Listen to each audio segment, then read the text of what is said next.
Ciao, jewelry making friends. My name is Joey Balistreri. Welcome to my work table. This is such a joyful project that I am bringing to you because these beautiful beads that I have been playing with were handmade for me by a viewer of my channel, a friend, and a member of this very creative community. And as you can see, I was playing with the beads and my project started to evolve and really be ready to be put together. And so I said, I have to stop playing and start filming. So that's what I'm doing this morning. It's a little bit early here for me, but I just have not been able to stop thinking about these beads. So my friend's name is Vicky Mundy, and I did a video where I shared what she sent to me. It was a huge, amazing box. I was a little bit emotional in that video, and I can link that below so that you can see all of her work that she shared with me. But I've pulled out some of my favorite things, and I'm going to do a bracelet, and I've decided to use this waxed cord that's from Brazil, and I believe that this is the 1mm size. I get my cording, most of it, from Lima Beads, and they have different diameters, and I think this is the 1mm diameter. The packages don't really tell you the diameter. This one says PE4, so I have so many different sizes of this. But anyway, that's what I've decided to use. And it is a little bit chunkier, so I'm only going to be able to use one strand through my beads. And what I always do when I start a project like this is cut a little piece and test to see if everything that I want to use in the project will actually string onto my stringing material. And these were little quartz beads, were a little bit challenging. There were a few that just wouldn't go, but I was able to do a few. And I'm going to do this. I'm going to preface this project by saying I normally would sort of make a loop with beads, or just with my cording, and then my larger bead that's got the center hole would kind of have the loop go over it as the closure. And I have decided to try something different on this project, and I've never done a bracelet this way before, so I figured it will be really beautiful if it works and really feature this gorgeous bead. It's a one-of-a-kind bead, and I really want to feature it. And I really didn't want the loop to go over the top of it the way I normally would. So the worst thing that's going to happen is it's not going to hang right, or be worn correctly on my wrist, and I would have to restring it. But my pattern is kind of laid out, and I've pulled some things from my stash. A little howlite dyed bird that just goes so beautifully with the handmade beads that I was gifted. And these are turquoise beads. These are so cool. They're like a dyed natural turquoise, and I just love they have a nice size hole, and I love that rondelle shape. And then these are another little smaller turquoise dyed disc bead that I have, and I have some little gold disc spacers that I'll be using. And I had a little strand from Bead Show and some seed beads. I just literally went into my stash to see what I had that I liked with the beads that I was gifted. So I have just taken another little piece of the 20 gauge wire that I love to use, that I've used on my clasp, and I'm going to cut a couple of small pieces of my waxed cord that are appearing in the bracelet, just enough to tie an overhand knot. And my plan with these is to knot them and fray the ends, and I've made these little components with these little ball head pins are 29 karat plated, and I get them from Potomac Beads. They're from their Athena cast line, and I know they don't look like much in my hand, but that little dot of gold is going to be beautiful coming out of the middle of this flower. And then I've just taken some seed beads from my stash in the greens and purples, and one of these little quartz beads, and I did 3 of those. So let me switch around my pliers, and I'm just going to open my simple loop here and thread these on. And then I want to tie a couple of these little strands of my wax linen cord also in this loop, because I just want to have a lot of stuff coming out of the middle of this flower. So I'm going to maybe come in between and just get an overhand knot inside my loop and just pull it really tight. And I will double it for security. And then let me take my second little piece and tie it in between.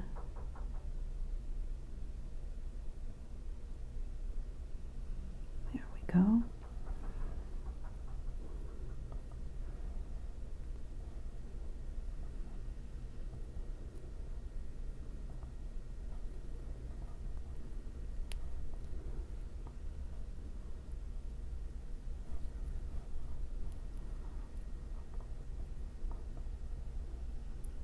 Just going to pull everything up to the center and take my scissors and trim these really short.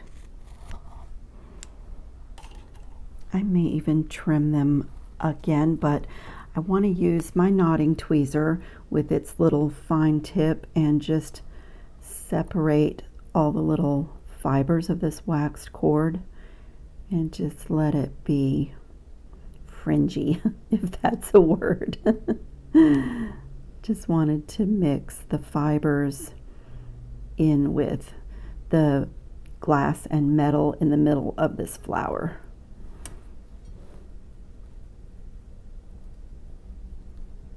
And then I'm going to take one of my little spacer beads and just put that eye pin that I made right down through the middle. Just turn it and get everything facing up. Isn't that so cute, just to have stuff poking out of the top of the flower? I just love that. So I can play with that a little bit more as I get my stringing done. And then on this side, I'm going to repeat the same thing. Put one of my little disc spacers, and I'm also going to thread on one of these little tiny little quartz beads. I think that it will fit right into the center hole of that disc spacer and just secure this. If I can find the hole. They're very small. There it is.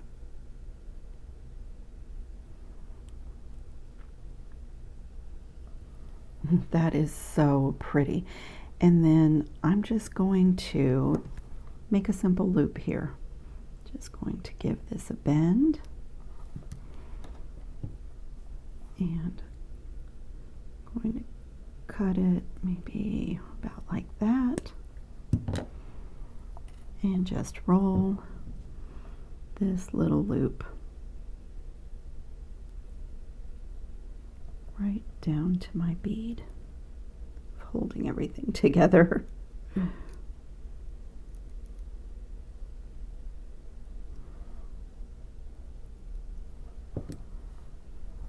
Close it a little bit better. Beautiful. You see? So I have this beautiful little like statement flower for my bracelet, and now my plan is to take my waxed cord and go through this hole. I have about 28 inch, I'm sorry, I want about a 7-inch bracelet, and so I've done I double that 14, and I added a little bit in case I want to make some fresh cuts. And then what I want to do here is have my loop of beads right here under the flower, and then when I string the bracelet, my little hook will hook under this flower in that loop of beads. So it's a little bit backwards from the way that we normally, you know, that we would normally make a looped bracelet closure, but I want to give this a try. And as I said, my components will all be made, so if I don't like the way it's sitting on my wrist, I can very easily restring it, and it just costs me a little bit of, you know, a little bit of length of my waxed cord. So I am going to create my little loop now. And when I was doing my little test strand for these quartz beads, there were a few, I mean, gemstone beads notoriously have, you know, different size holes. They're inconsistent sometimes. So, you know, that's true of anything, but these are really small. And I could have done this little loop with seed beads, but because this is such a chunky, like, statement flower, I wanted a little bit, you know, a little bit better bead here for this. So I'm just going to sort through the I cut my strand, and I'm just going to sort through it and get the amount that I need. It probably will be 9 to 12. Usually that's what I do for a loop.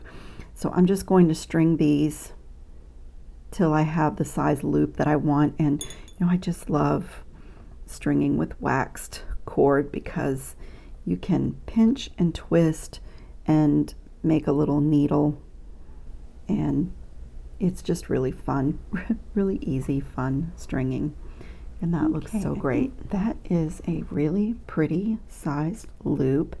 And so I'm going to get my little flower thing out of the way, and I want to get a knot right behind this little section of beads. Let me give myself a little more space.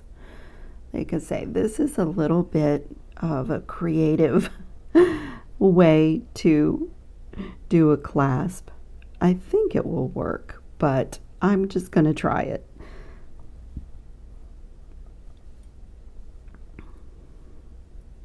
Now, for those of you who are not familiar with knotting techniques, I really do want my knot to be right at the base of this loop of beads.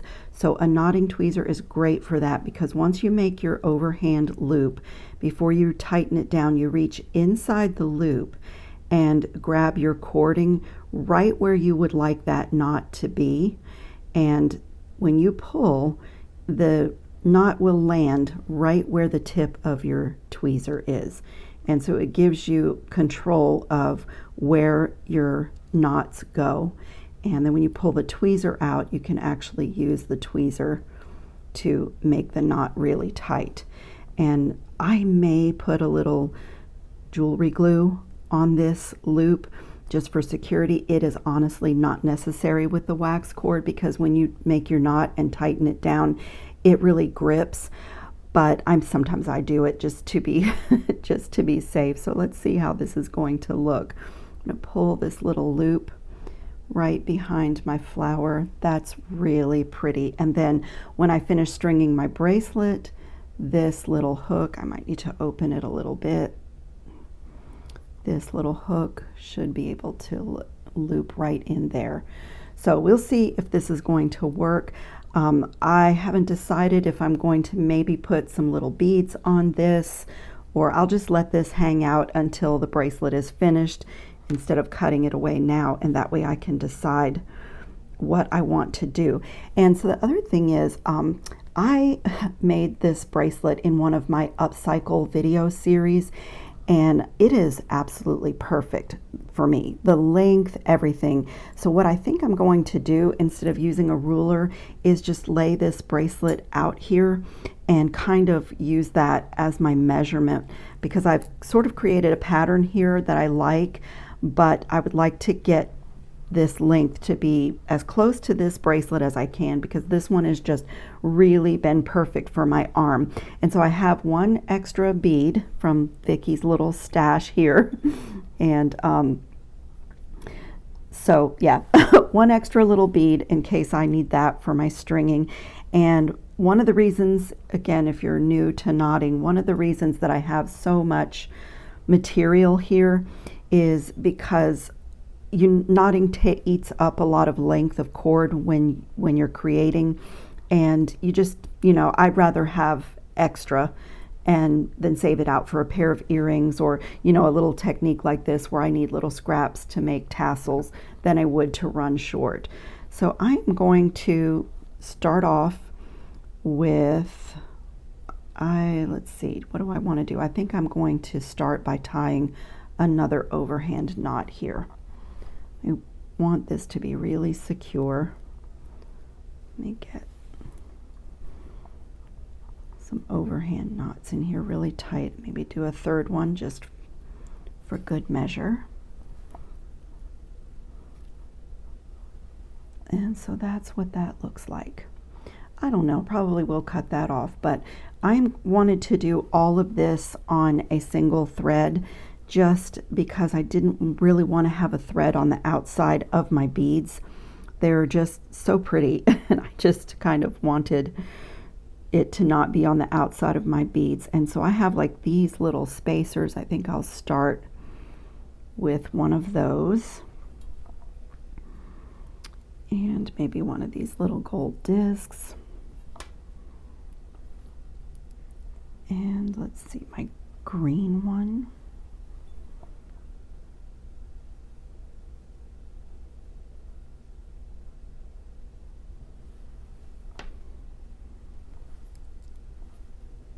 Let's see. Oh, that's so pretty. That is so pretty. And let me just do another little disc spacer here. And my next bead would be this one. So I'm going to do a knot right here. And again, I'll reach inside that loop and grab my cording right where I want that knot to land and just pull the knot right down and tighten it.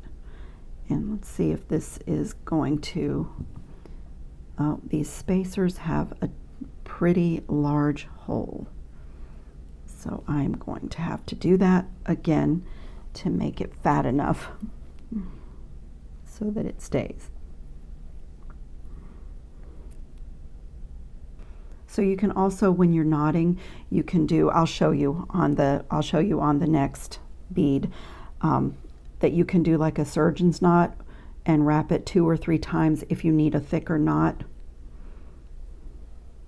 But I wasn't really paying attention to how large the hole is on those disc spacers.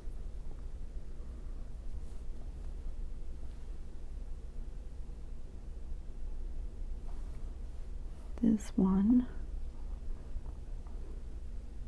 I really don't want to struggle stringing, so when I tested all my beads they went through, but there's always one that the hole is not going to cooperate. Beautiful. And so what a surgeon's knot is I'll loop it through once and then I'll loop it through a second time, and that's going to make it thicker. And I'm going to do that just to kind of match this. I don't need it for this bead, but I want to kind of match that other knot that I had to do so large. And you just do the same thing. Pull it right down to your tip of your tweezers and then push it into place with the tweezers. And so that's what I have. So my little bracelet is already looking great. And then I will show you what I did for the bead caps on this. Let me switch these and I'll show you what I did. So this is like a really pretty little coin bead, but I wanted to add a little bit of gold presence to it. So I have these really soft metal bead caps, and I kind of placed it so that 3 petals were on the front of the coin bead and 3 on the back, and these 2 kind of resting at the top. So I'm just going to line up the holes like that.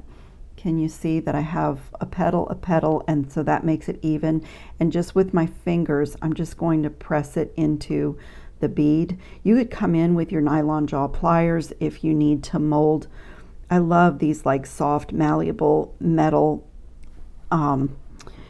bead caps for some things. Like, it just looks so great. Can you see? You'll see it when I string the material, but it just gives that little bead a really nice like coin look.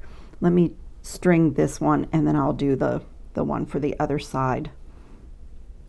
So just put my cord through, my little coin bead. And I'm going to bring that down. Look how great that looks.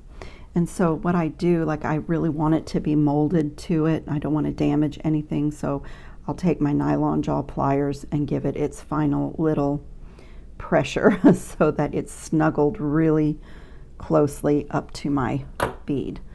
And I just think that looks great. And so I'll do the same thing. Let me go ahead and string this other bead cap.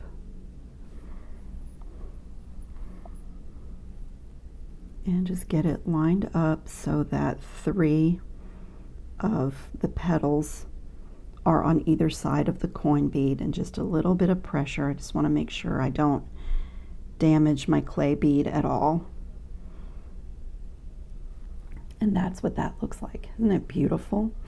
And then I'm going to do a knot here, and I guess I'm going to do the surgeon's knot throughout the whole length, just because I do want to use those disc spacer beads and I will need thicker knots. So I'm going to keep consistency through my piece. A little bit harder with the surgeon's knot to get it right down to the bead, but you can do it. And so that's what we have so far.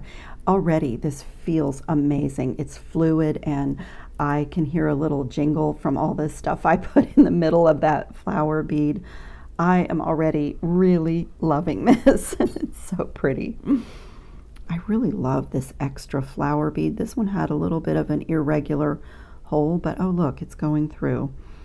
You know, I think I want to bring in another gold spacer at this point. Okay, I found something I really like. I have these little spacers, and they just add that little dot of gold and a little texture too in between. And so let me get this knot in here, and I'm going to continue with that double as well here. And I'll show you, this is also an Amazon thing that I have had forever, and they really come in handy. I've had them for a really long time. This is what it looks like. It's a little, you know, gold, copper, silver, and a couple of different sizes. So I have plenty of those to work with.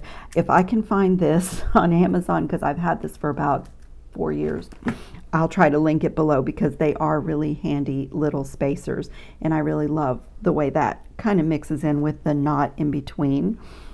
And then let's see, I think I'm going to do the purple here and one of my little gold discs, and then a green flower.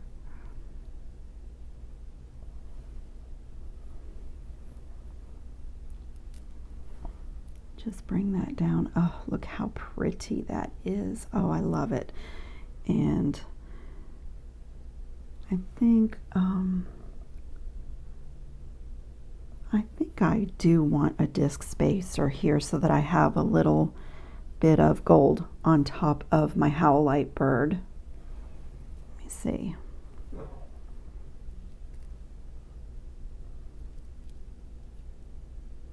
That's really pretty.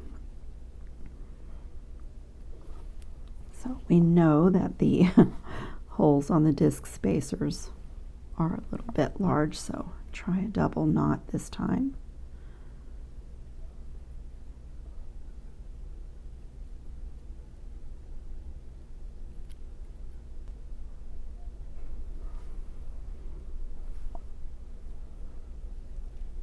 Oh, that looks so beautiful. That just looks beautiful. I'm sorry, you guys. Let me tidy up my mat a little bit.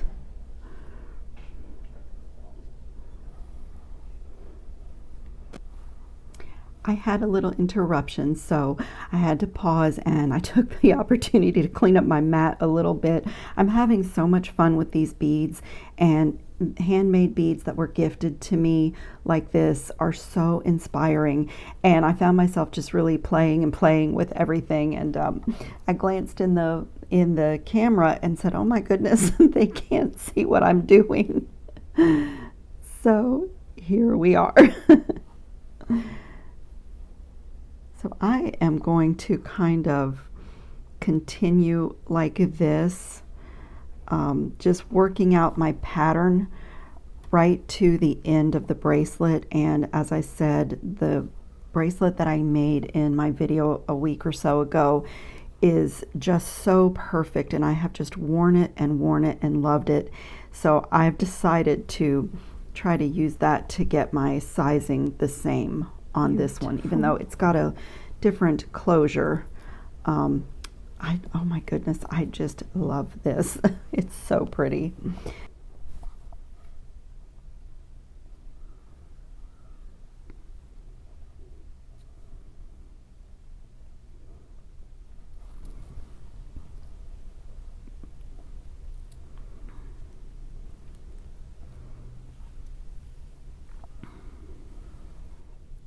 So here I'm playing with almost creating a single bead with all of my components. Let's see how we like that.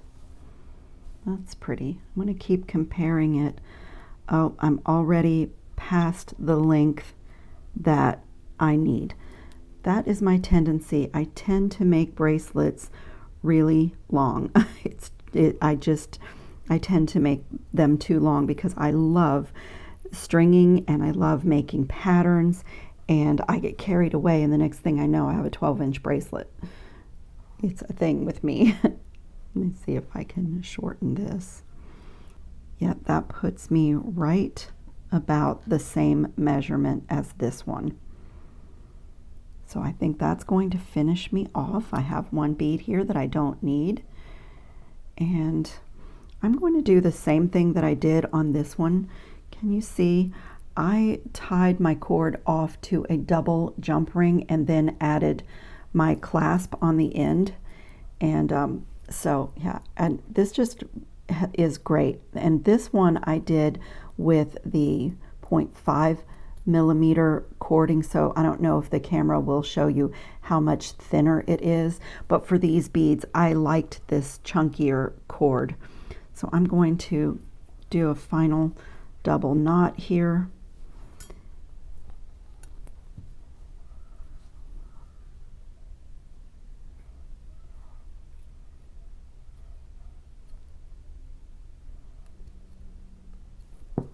Beautiful.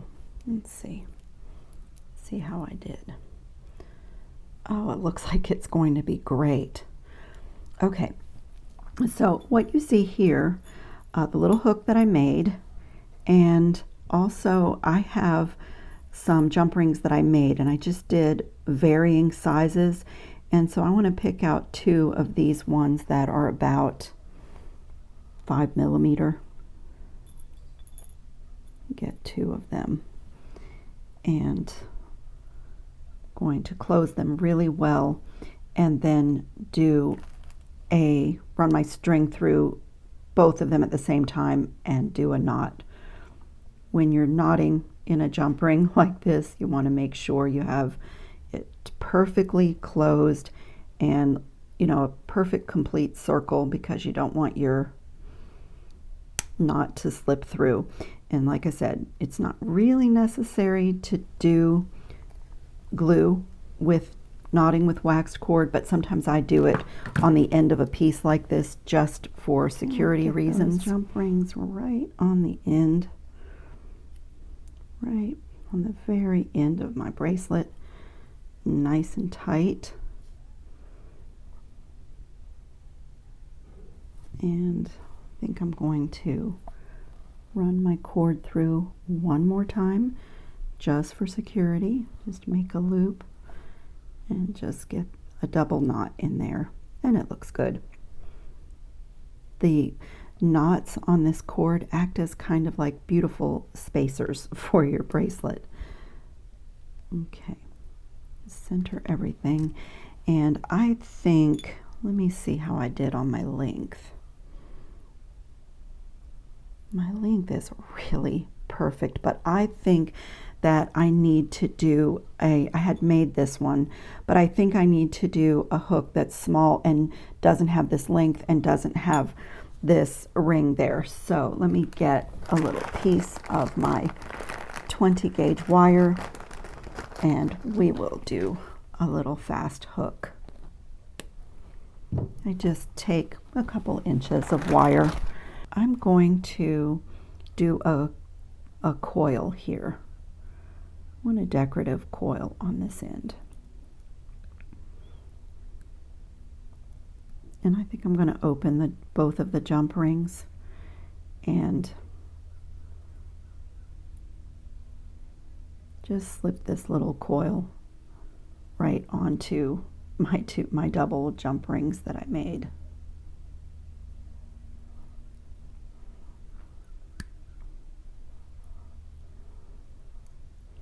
And I am going to pause my camera and hammer and texture this really quickly. And let me get a really nice, bend this back. Want a really dramatic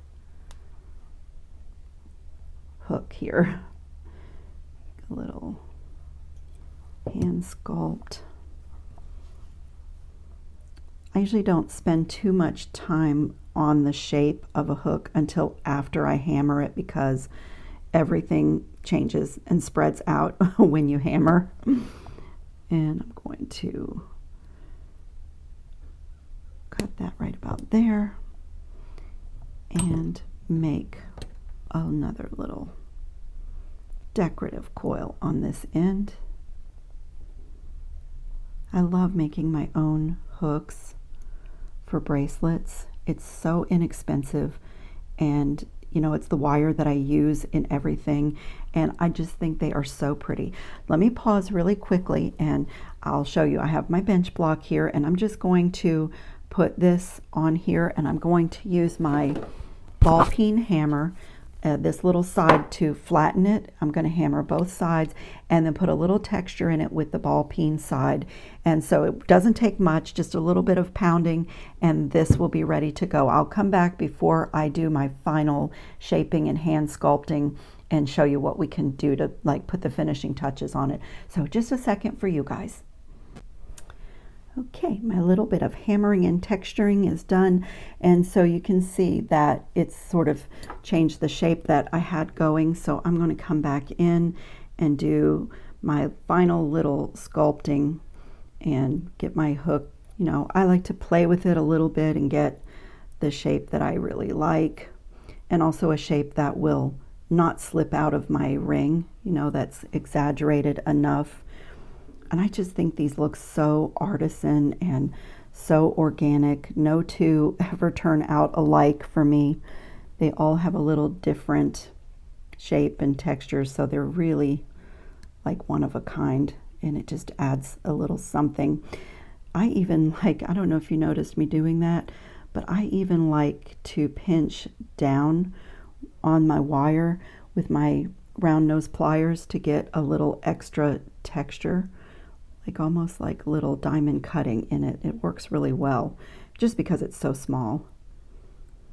And the other thing that I want to make sure that my spiral here is closed so that it will not come off, but I need a little spot to slip my jump ring into, and I pretty much have this one just really great. But I'm just going to make that little adjustment there, and I just want to come to my loop that it will be attaching onto and make sure that it works. And I do like it. It slips over pretty nicely. The only thing I see that I would like to do is move this spiral out a little bit, just a little bit of a twist. And I think I'm going to change the loop a tiny bit as well.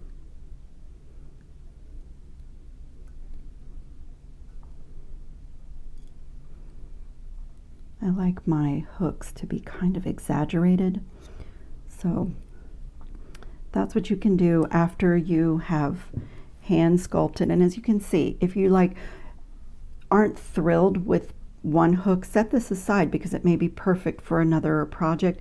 It takes a couple of inches of wire and like 2 minutes to make these. So you don't have to settle if you're not happy with the way it came out. And what I'm going to do is carefully open both of these jump rings and slip that on.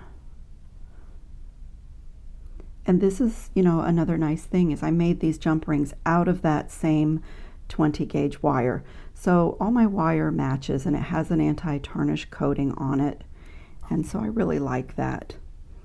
So I'm going to just slip my 2 jump rings into my hook. Whoops. I like hearing that metal click like that because then I know that I have a perfect circle and a completely closed jump ring. Let me switch pliers here.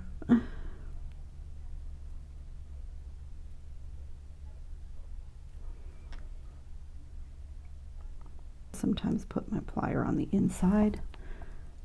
Okay, look how pretty that little hook is. No matter how this spins around my wrist, I have something special to look at.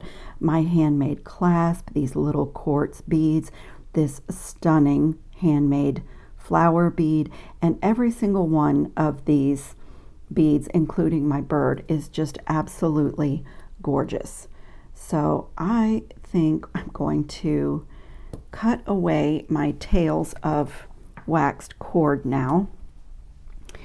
And I just have to decide if I wanted to put like a few beads and fray the ends, and I kind of think that I do. I kind of think that would be pretty. And I like these small gold spacers. So right here at my loop,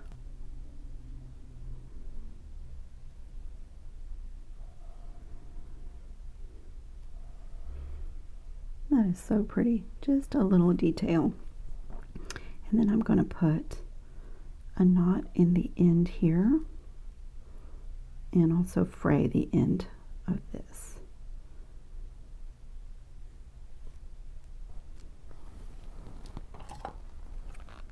Let's trim it and separate those little fibers.